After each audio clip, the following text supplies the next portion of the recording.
Translation and purport.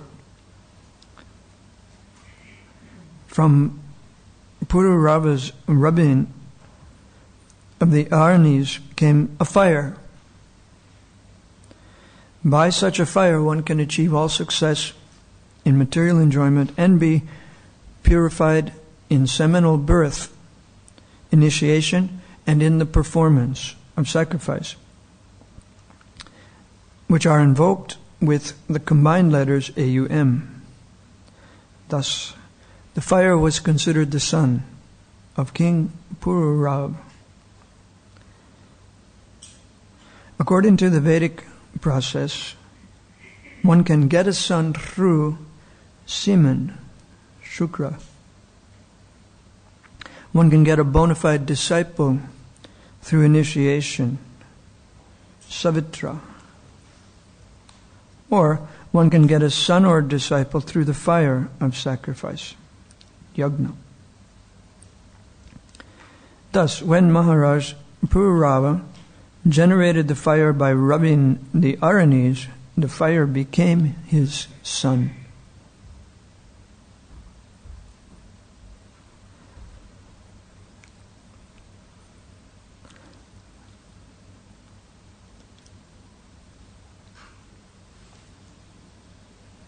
Either by semen, by initiation, or by yajna, one may get a son. The Vedic mantra Omkara, or Pranava, consisting of the letters AUM, can call each of these three methods into existence. Therefore, the words Nirmantanaj Jata indicate that by the rubbing of the Aranis, a son was born. Tasya nirmantanaj jato jataveda vibhavasu trayasa vidyaya ragna putratve kalpitastri vrit.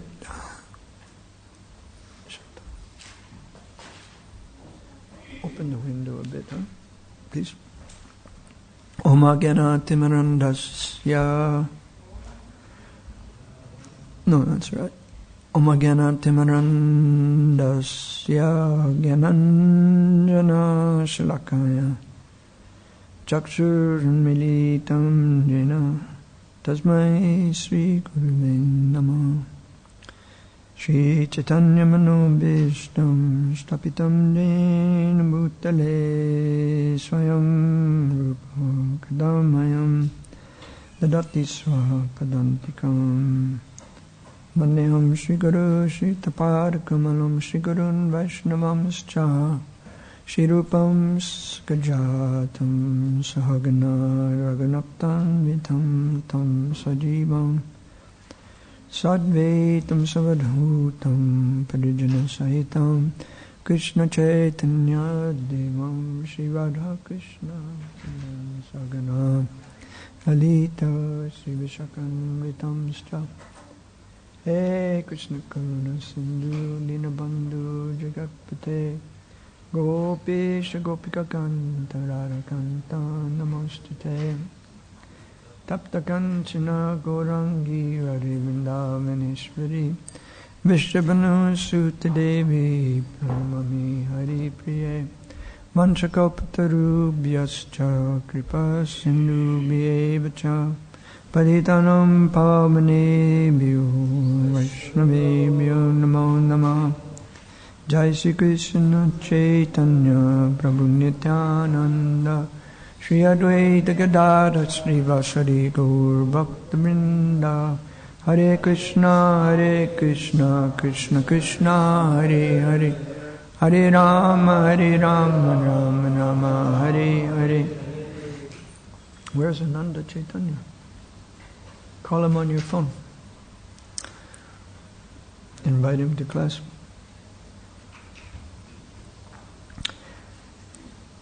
So this verse is about Puravara generating a son. But the son is the fire. So it's a figurative use of the word sun in this case. From his rubbing came the fire. He was rubbing 2 sticks.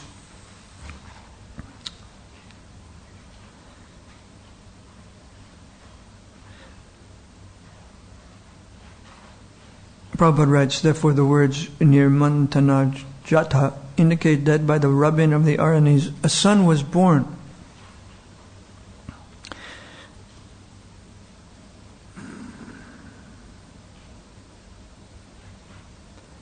Thus when Maharaj Purabhara generated the fire by rubbing the Aranis, the fire became his son.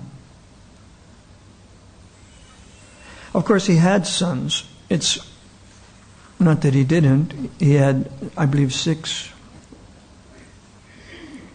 From the womb of Urvasi came 6 sons, namely, and then the names are given.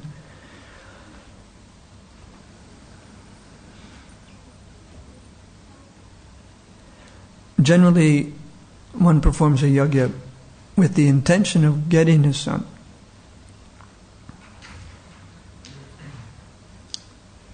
But usually that's done by seminal injection. Then there's another way to get a son, and that is by initiation. So yajna, seminal birth, or initiation all produce sons.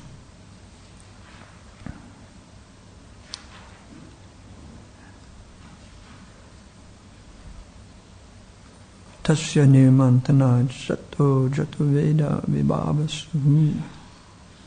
So this was taking place at the beginning of Treta Yuga, when the process of performing yajna was introduced. Somehow Purabhara was living at that time, and he received the inspiration at that time to perform yajna. We're living at this time, and we're inspired to perform Sankirtan yajna.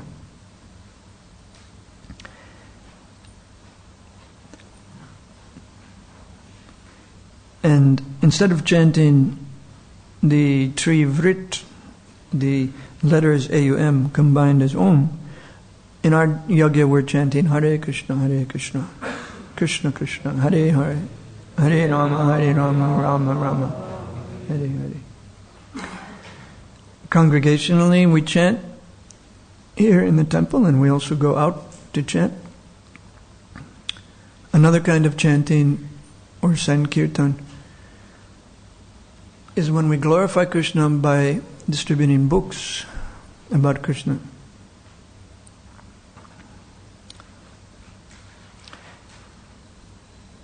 When we're in the group chanting Hare Krishna in public, it's not so difficult because the group is carrying us along. But on the strength of the group, we can dance and chant along with the group. But when we're distributing books, we're standing there alone. So we might be a little more worried about what people are going to think, or what am I going to say, or how is this person going to stop, or how am I going to be able to tolerate people saying, no, I don't want this, or no, I don't want to buy anything, or no, I'm busy, or no, I have to go to work, or not now. Yesterday I was on Sankirtan with Ras Prayana. We went to Hemel Hempstead. There's this very nice mall. Sunny day, so it was in good condition. And I learned something about how to be more tolerant.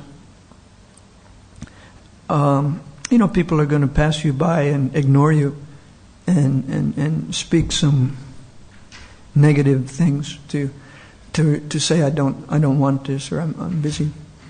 So it occurred to me that by controlling my reaction or my response to their negativity, I could manage quite well.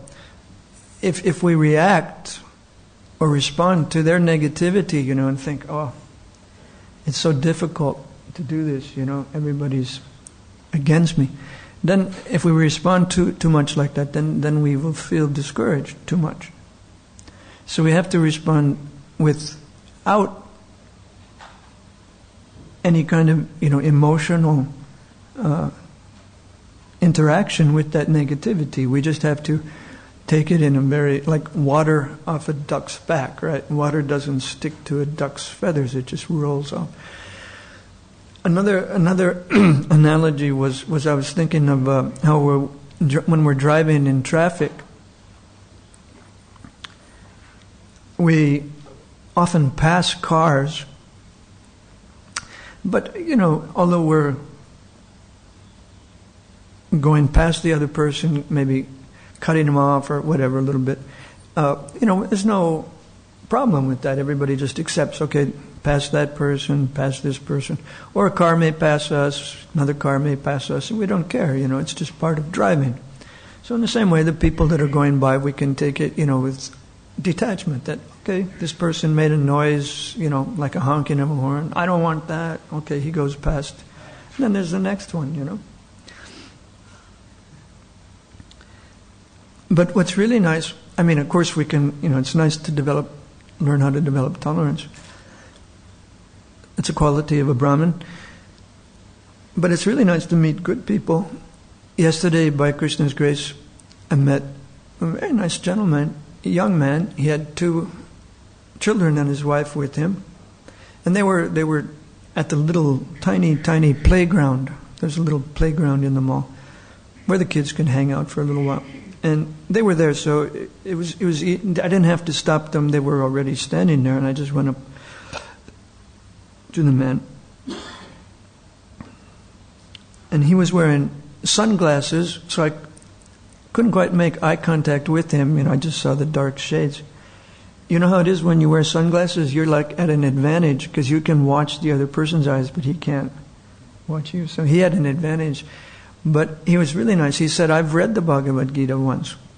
I don't think it was our Bhagavad Gita, but he was someone who had read it.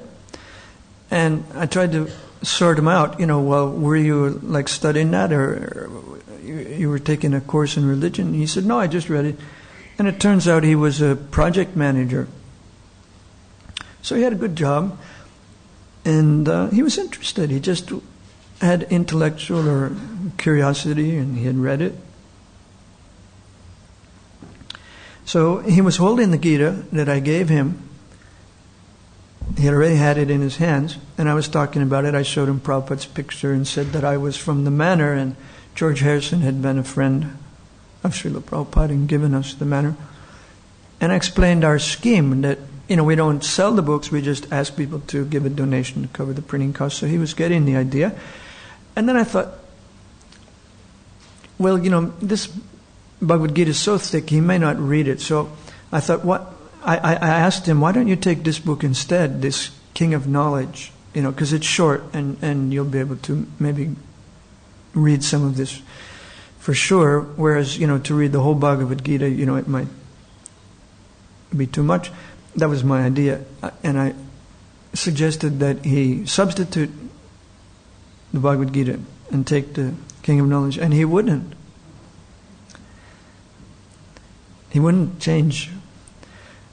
So then he gave a £5 donation. So then I went and told Ras Brian, wow, great, Then at the end I met a student, and he had heard about us in his sociology class. He's not a college student yet. He had taken a class in which they discussed a little bit the cults or the sects. And so he'd heard about us and he wanted to read one of our books. And he didn't have money, but he said, I'm going to go to the ATM and then I'm going to spend some of the money and come back with the change. And he didn't seem like he was making an excuse. In fact, he wasn't. He came back. He was true to his word. He came back and took a small book. So I was glad I had distributed 2 books that the rest of the people said no. But Srila Bhaktisiddhanta Saraswati Thakur said, if a brahmachari goes out and distributes 2 books, then he's done very well. So I always keep that as my guiding light on Sankirtan, because I usually can distribute 2 books.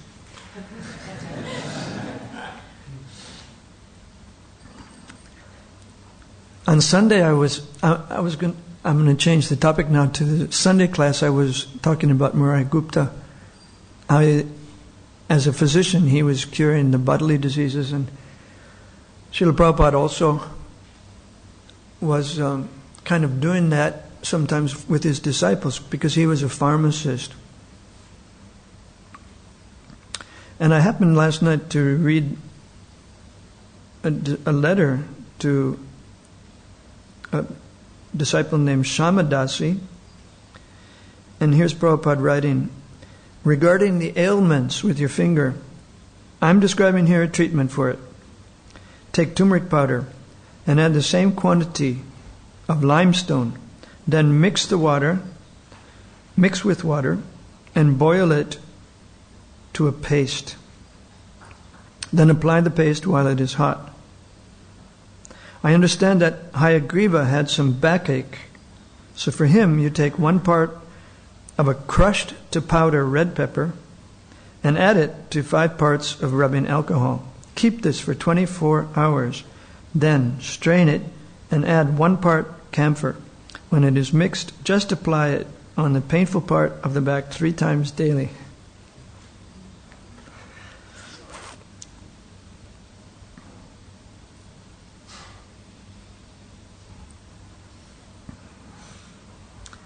Okay, let's look a little more at the verse. The verse talks about seminal birth. There is a reference to seminal birth in connection with good sons and bad sons. It's said that a son and urine, or semen and urine, emanate from the same source, the genitals. When a son is a devotee or a great learned person, the seminal discharge for begetting a son is successful.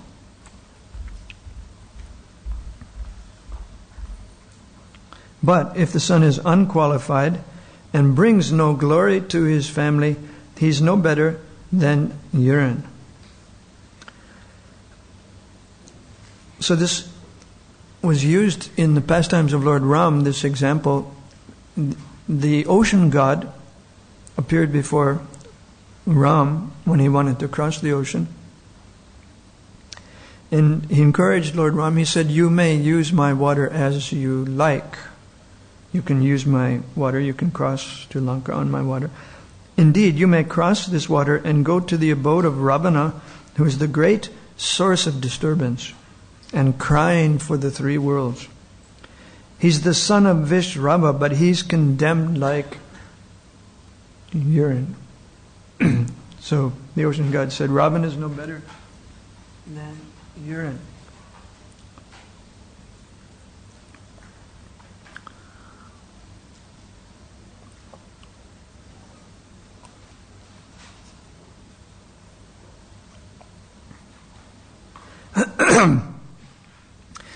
Paravar is rubbing sticks together. Yesterday, we heard that Brahmins could ignite a fire just by a mantra.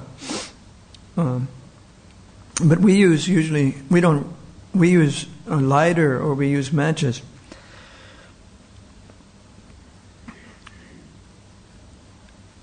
Here Prabhupada is speaking about generating a fire.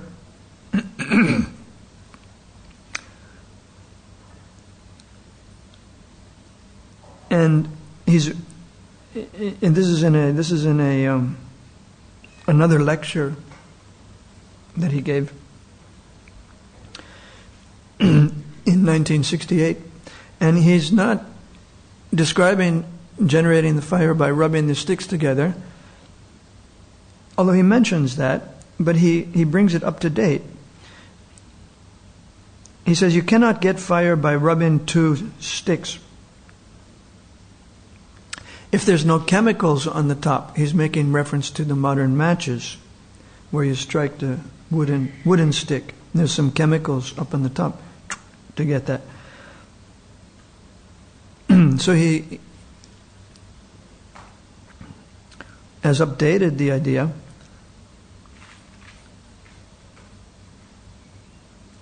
And he says there's this match, and you can get a fire just by rubbing. And you got a fire. So he wants to compare this. It's, in this lecture, he's giving initiation. He's, you could say, generating sons and daughters, as mentioned in this verse, Savitra. So he's instructing his disciples about taking initiation and developing love of Krishna. He says, the 4 principles of restriction, they should follow. Meaning the disciples should follow. The 4 principles of restriction, they should follow. That's a nice wording. Normally we say the regulative principles, but Prabhupada has, in this case, said the 4 principles of restriction. They should follow. And chant at least 16 rounds, and gradually they'll be fixed up and have attachment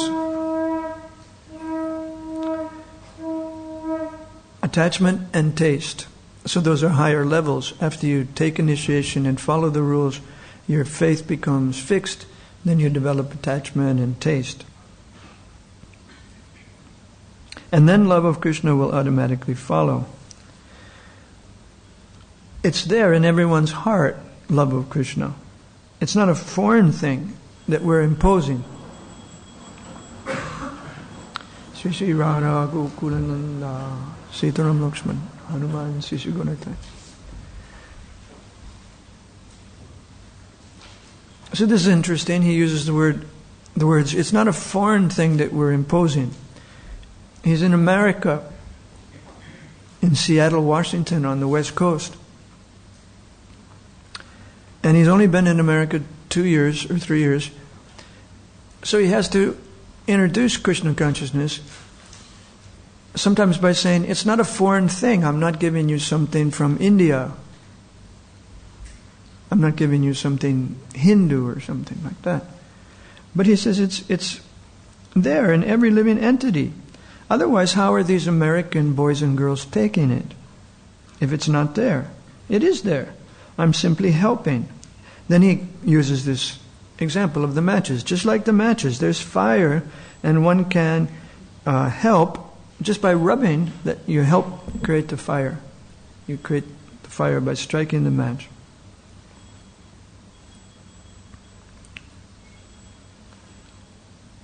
And you cannot get a fire if the chemicals are not on the top. If you just rub a wooden stick against the scratcher, you won't get a fire. There has to be some chemicals there, he says. So Krishna consciousness is there in everyone's heart. One simply has to revive it by this association. Then he says, it's neither difficult nor impractical. It's not unpractical. We take care of all our bodily necessities in Krishna consciousness. Everything is nice. It's not unpalatable. It's very nice. So our request to everyone is let them take this munificent gift of Lord Chaitanya and chant and be happy.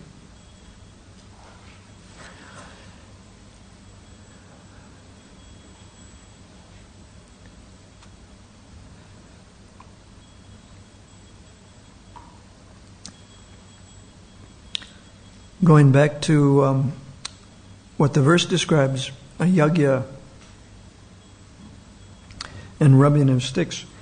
Prabhupada writes about this, or I could say the Bhagavatam speaks about this in other places. There are other yagyas described in the Bhagavatam. So I looked up a couple of those. There's one mentioned in the 5th canto. Darushu ivachata vedasam nanti matna manasa. And it reads, it's describing the wood and the fire. By manipulating a fire-generating stick. In our modern day, a fire-generating stick is a match. But in the old days, a fire-generating stick was something the Brahmins used.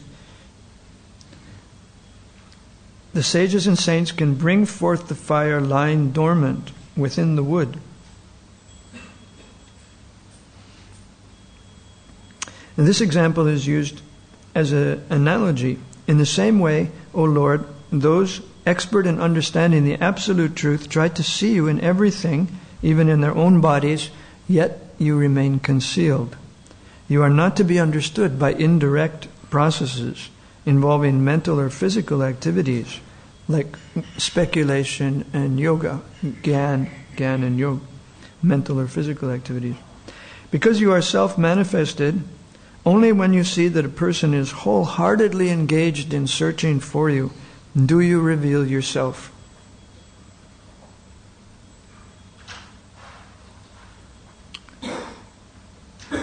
So Prabhupada explains that the word Tattvavit means the fire produced by rubbing wood. In Vedic times, learned sages could bring forth fire from wood. Also, he quotes the Upanishads. The Supreme Personality of Godhead is understood by chanting the Vedic mantras. He's all-pervading, and He's within the hearts of everyone. He witnesses all the activities of the living entity. He's the witness as well as the living force. Yet He is transcendental to all material qualities.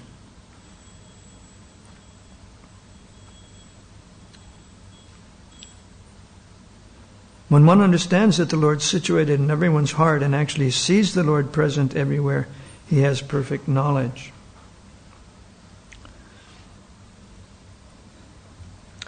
So, we could say that generating a fire by rubbing two sticks together or using a fire generating stick, invoking fire by a mantra, we could say, well, that sounds very difficult the way the sages did it. You had to have some special skills. And in the same way, you need some special skills to acquire this perfect knowledge, to see the Lord everywhere. We can hear it theoretically that the Lord's in everyone's heart, but can we see it?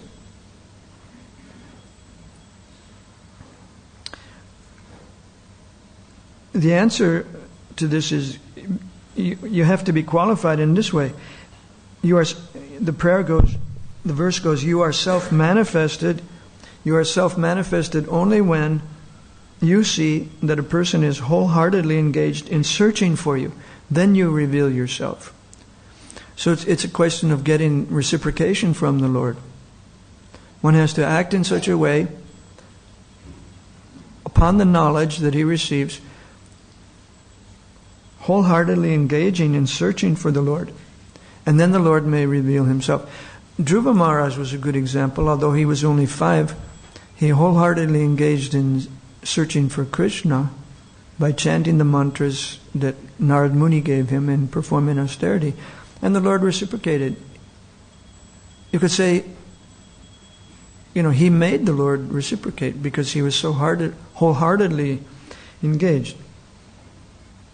The Lord felt obligated.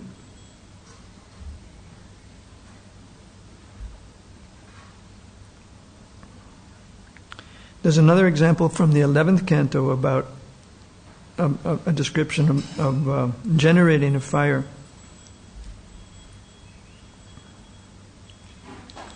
Anala means fire. Anala ke anila means air. Anala ke anila, bandhu means the help. Ushma, heat, balena, strongly, daruni, within the wood. And then being kindled by friction, arimatyamana. Anu means very tiny. The word anu refers to the spark that's generated. That's very small. But that gives rise to a whole fire. Prajata is born. Then havisha with ghee. And then samedata, the ghee increases the fire. And again, this is an analogy. When sticks of kindling wood are vigorously rubbed together, heat is produced by contact with air, and a spark of fire appears. Once the fire is kindled, ghee is added and the fire blazes. Similarly, I become manifest in the sound vibration of the Vedas. So here the production of a fire is compared with chanting, the sound vibration of the Vedas, and how the Lord becomes manifested by chanting.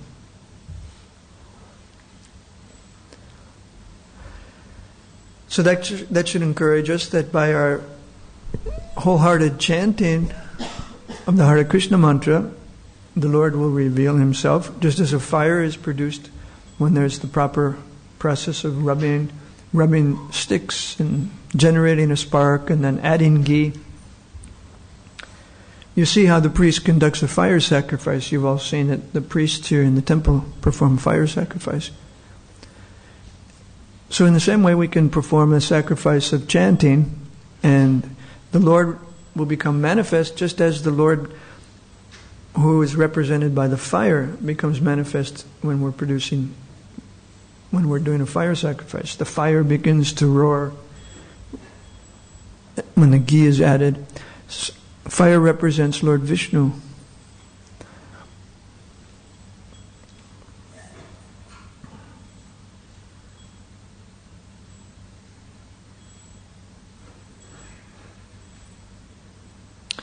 People are encouraged to do these fire sacrifices. If you go to India, you'll find that people like to sponsor sacrifices, because in the Vedic culture they're taught that you should use some of your hard-earned money to perform rituals. They're taught like that. You're working, you should use some of your money, go to the priests, go to the temples, and do some rituals. Have some fire sacrifice. And the Vedas tell the people, you'll be rewarded in a future life if you do this. This gives them some incentive.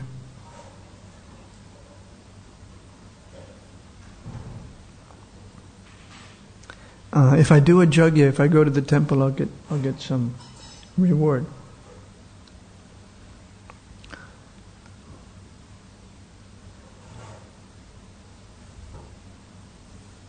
So it's good for them, even though it seems materialistic, it's good for them because they're following the Vedic authority. That's encouraged.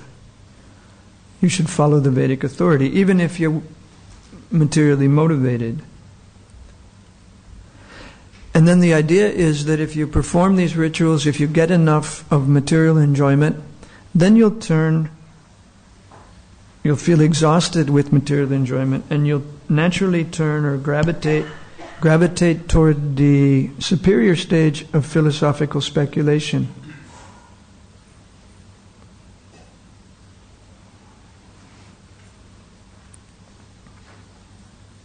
And then you'll understand your existential situation. By getting spiritual knowledge, you'll understand who you are, what the world is, and that you don't belong in the world. And you'll understand the glories. If you get more knowledge, you'll understand the glories of the Lord and take to the process of devotional service. So this is what Krishna means when he says that he's the goal of Vedic knowledge. Vedascha saivayaraham eva vedyo. Vedic knowledge is there to encourage you to do sacrifices. You get some material rewards. You become exhausted. With that, you take to philosophical understanding and gradually get knowledge of Krishna.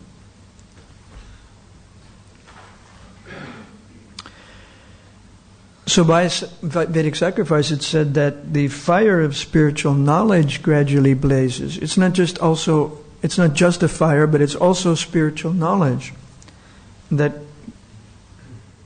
blazes.